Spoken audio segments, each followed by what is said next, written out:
pessoal, a gente vai falar da última parte então aí da classificação de materiais, então parte 3 do dia 1 da semana 1. Agora a gente vai falar sobre as etapas para uma classificação de materiais, ok? Então a gente viu lá na aula anterior que são aí, segundo Viana, catalogação, simplificação, especificação, normalização, padronização e por fim a codificação. Catalogação vai ser o que? Arrolamento de todos os itens existentes. Então eu vou verificar aí tudo que eu tenho no meu almoxarifado. Digamos que você chegou até o almoxarifado, não tem controle nenhum, tá cheio de material lá dentro e você precisa arrumar isso. Então você vai olhar primeiro o que você tem, catalogação. Agora eu vou verificar daqui para frente, vou arrumar e vou tentar simplificar a diversidade de itens de material em estoque que se destinam a um mesmo fim. Então eu vou diminuir o material que eu tenho em estoque. Por exemplo, tenho lá canetas, 10 tipos de caneta esferográfica, tinta azul, amarela, cor-de-rosa, marrom, lilás, roxo. Opa, para aí. Então vamos simplificar. Quais são as quantidades que eu preciso? Ah, só preciso de 2 tipos, então eu simplifico, ok? Então caso exista 2 itens de materiais que são empregados para a mesma finalidade, com o mesmo resultado, indiferentemente, opta-se pela inclusão no catálogo do material de apenas um deles, ok? Então eu começo a simplificar aí a minha quantidade de materiais. Especificação, agora eu vou fazer o que? Descrever de forma minuciosa o material, possibilitando a individualização dele com linguagem também familiar ao mercado, ok? Então cataloguei, vi tudo que tinha, diminuo as quantidade de itens que sejam similares para de forma simplificar para melhor gestão do meu almoxarifado. Agora eu especifico esse material. E depois eu falo a normalização. Eu vou usar as normas técnicas para emprego desse seu material também com segurança. Na realidade vai ser o que? A normalização, para que esse material serve, para que ele vai ser utilizado, qual é a finalidade daquele material. Então isso para que os seus clientes internos saibam para que serve aquele material, ok? Então é essa a ideia aí. Padronização, então padrões idênticos de atributos para os materiais, dimensões, pesos, formatos. A padronização evita então a variação entre os materiais e facilita também o diálogo com o mercado. Então a padronização tem dois pontos. Primeiro, para evitar a bagunça interna, por exemplo, o setor X quer caneta azul, outro caneta rosa, outro caneta verde, outro lilás, não. Vamos padronizar, só compramos agora caneta azul e preta. Pronto. Padronizar facilitando o diálogo de mercado também. Eu vou comprar, por exemplo, material permanente agora. Material permanente, uma mesa em L lá. A mesa em L, ela normalmente é 1,40 por 1,60, 1,40 por 1,80, 1,40 por 2,10. 1,40 por 1,60, 1,80 por 1,40. Tem vários modelos, mas o que? Tudo padronizado. Então não pode vou comprar 1,55 por 1,38. Se eu não trago a padronização do mercado, vou pagar mais caro por isso de forma desnecessária. Depois que eu fiz tudo isso, eu vou codificar agora. Vou atribuir uma série de números ou letras e combinações deles, pode ser também, que representa características do bem. Então para cada item há apenas um código. Então cada item vai ter um código. Se for material expediente, vai ter um código. Material de consumo um código, né? Dentro do material de consumo, material de expediente. Ou então a próprio plaquetas patrimoniais aí, que cada material vai ter um código específico. Então essas são as etapas para eu classificar, para eu organizar o meu almoxarifado, seria isso. Agora eu tenho uma classificação por importância operacional. Ela é a classificação chamada XYZ. A classificação em materiais com baixa criticidade. então, cuja falta não implica na paralisação da produção, nem risco de segurança pessoal, ambiental ou patrimonial, ainda há facilidade de sua obtenção no mercado. Exemplo, a caneta preta. Então, no meu órgão não tem necessidade de ter a caneta preta ou azul, tanto faz uma com a outra. Faltou a caneta preta, substitui pela azul. Então, essa caneta aqui é de baixa criticidade. E a alta criticidade é o tal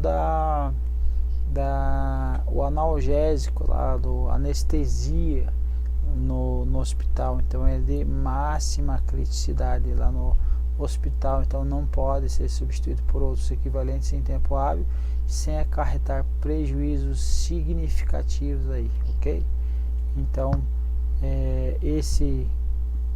a falta dele vai provocar paralisação na produção, ou ainda coloca em risco as pessoas, o ambiente ou o patrimônio da empresa.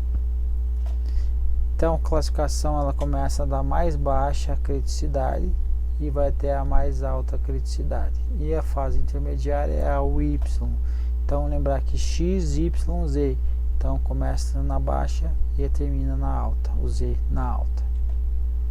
Então os materiais críticos, eles são críticos, classificados aí na alta criticidade ou na Z, o que? Diversos fatores. Então materiais críticos, eles classificam-se como materiais críticos por diversos fatores. Quais os fatores? Por exemplo, dificuldade de obtenção é um fator, dificuldade de transporte, dificuldade com armazenamento, de previsão, de segurança, ou outras razões financeiras, ou de novo de segurança. Veja que então os materiais aí eles podem ser classificados. Agora novamente a classificação de materiais segundo a abrangência.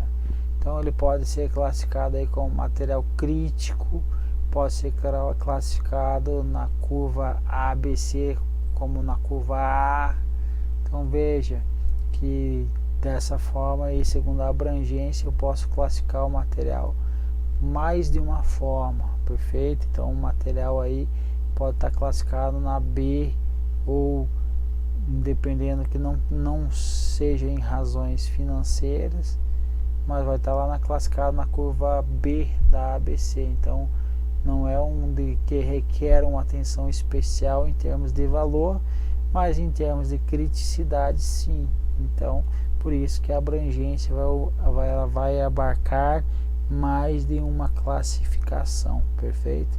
Então veja, pela classificação dos materiais críticos na curva XYZ, ela vai ter essa situação aqui, que são diversos são os fatores. Então a demanda por esses materiais não é previsível. Então é outra forma de abordar aí os materiais críticos. Não é previsível, logo aconselha-se não os estocar. Então, estranho, mas temos essa classificação também. No entanto, tomada decisão da não estocagem, esses materiais devem-se levar em consideração os riscos de não os terem em estoque. Então, temos essa situação aí. Dependendo em razão financeira, dependendo do tamanho, armazenamento, transporte, então às vezes não tem como estocá-lo, mas tem que avaliar o risco do caso não tiver em estoque também. O Viana ele traz esta classificação dos materiais críticos e ele traz aí aglutinados em razões econômicas, então materiais cujos custos significativos de transporte e armazenagem, ou razões de armazenagem, manuseio e transporte, material de alta periculosidade. Veja, aqui ele está colocando alta periculosidade dentro de materiais críticos. Então você pode ter uma classificação segundo a periculosidade, e dentro dos materiais críticos você vai colocar também aí o periculoso, né? Ou os perecíveis, ou ainda os de elevados pesos e dimensões, ok? E em razão de planejamento, materiais de difícil previsão de consumo pela organização. Então não sei quando que eu vou consumir, mas quando for consumir eu tenho que ter aquele material, senão vai ter problema aí na minha organização. Ainda com relação à criticidade, refere-se ao tipo de demanda. Então assim, os materiais críticos são aqueles materiais de reposição específica de um equipamento ou um grupo de equipamentos iguais cuja demanda não é previsível. Então veja, material na classificação aí quanto à criticidade. Então a demanda não é previsível e cuja falta causa grande risco às empresas. Exemplo que esse outro autor dá aí com relação a materiais críticos, material importado, criticidade, né? Existência de um único fornecedor, material estratégico para a organização ou de difícil fabricação e obtenção. Perfeito? Então veja, em nenhum momento eu falei aí, por exemplo, que os materiais críticos têm alto poder de depreciação ou requer menor tempo de armazenagem. Então não foi falado isso, ok? Que o material pode ser perecível, pode, aí nesse caso vai ter o menor tempo no armazenamento, sim, mas em razões aí econômicas não vai ter sentido essa situação aí. Classificação aí, classificação ABC, então vai ser de acordo com a curva ABC. Ela vai ser classificada ou os bens que eu tenho em estoque ou os bens que foram demandados do meu estoque no ano. O que significa essa curva ABC?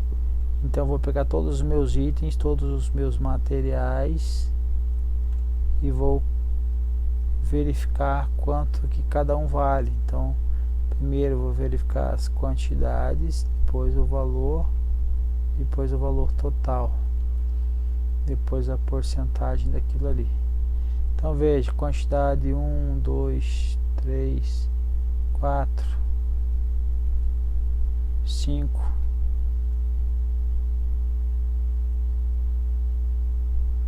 aqui o valor 1 é 4, 2, 6, 3, 2, mais quanto aqui? 4. Veja, 4 vezes 1, 4, 2 vezes 6, 12, 3 vezes 3, 9, 2 vezes 4, 8, 4 vezes 5, 20. Isso aqui é o material que você tem em estoque, certo? Então veja, 4 vezes 6, 16, 25, 25, 45, 45 com 8, 53. Vamos colocar mais vamos supor que fosse 50 aqui, tá? Só para facilitar a nossa conta. 50. 4 em 50 significa o que? 8%. 12 em 50, 24%. 9 dá 18, 16 e 40, ok? Então isso aqui, mais ou menos isso, só para nós termos uma ideia. Aí eu classifico de Z para A. Classificação lá no Excel vai ficar na ordem decrescente. O maior foi o que? Aqui o de 40. Aí eu vou acumular, vou fazer o cumulativo. Qual o outro aqui, ó? Vamos supor esse aqui, ó. Mais 24. Aí aqui vai ter o 40. Aqui 40, aqui 40 mais 24, 64, ó, trazendo acumulado agora. Aí o próximo aqui foi o que? 28. Então deu 72, isso. 72%. vai ser em torno, aí o próximo aqui já entraria o que? O material que seria da classe A. Então normalmente o material da classe A vai ter menos quantidades e maior o valor, ok? Menos quantidade e maior o valor, mais ou menos nessas dimensões aqui, nesses quantitativos. Então classe A mais ou menos corresponde a 80% do meu valor que eu tenho dentro do depósito, e a classe C 5%. Agora em termos de quantidade vai ter a maior quantitativo na classe C e o menor na classe A. Exemplo aqui, parafuso, vou ter lá 5.000 parafusos a 10 centavos, então vai ter aí R$500 em parafuso. Aí no hospital coloca lá um remédio que custa aí R$100.000. Então veja, um item apenas 100.000, o outro aqui tem 5.000 itens, 500, então classificação C e o outro no A. Veja pelo gráfico aqui, ó, 20 itens aqui, ó, itens porcentagem, então em torno de 20% dos meus itens corresponde a quanto do valor aí do que eu tenho no estoque ou demandado? 80%. Então aqui vai estar quem? Opa, aqui, ficando doido. Aqui eu tenho a curva A, e até aqui eu tenho o B, e aqui eu tenho o C. O B, veja, tenho 20%, mais ou menos, certo? Ah não, 25, né? 25% entre 20 e não, entre, peraí, ficando louco, aqui é 50, peraí, aqui 30, ok? Então 30% dos minhas quantidades total é o B, e o B equivale a quantos por cento aqui em torno o valor financeiro? Se aqui é 80, aqui é o 95, corresponde a 15% em termos de valor no meu estoque. Agora o C por final vai ser aqui, ó, de 95 a 100, 5% aqui, ó, do financeiro. Então aqui, ó, tá o C. E agora veja a quantidade de 50 a 100. Eu tenho em termos de quantidade aí, a maior quantidade refere-se aí a da curva C, beleza? Então eu faço essa classificação para que eu consiga fazer aí uma maior gestão em cima dos meus materiais que sejam mais caros aí, para não ter problema, perfeito?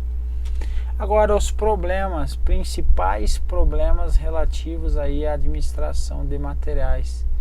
Então eu tenho aí má localização do meu estoque, isso vai comprometer aí as minhas entregas. Armazenamento inadequado vai comprometer aí a qualidade do meu material, a ressecar material, por exemplo, se eu não tiver uma climatização adequada. Erros de cálculos nos relatórios de entrada e saída de material vai me trazer problema tanto para para minha gestão no que diz respeito a correta quantidade de material que eu tenho, quanto também lá no meu RMA barra CIAF, quando eu for comparar os dois, ele tem que estar batendo todas as contas, aí tem que estar exatamente igual. Então se um tem aqui material de expediente, por exemplo, lá tenho 100.000, aqui no CIAF tem que estar com 100.000 também. Então erros de cálculo no relatório dá problema aí para o gestor.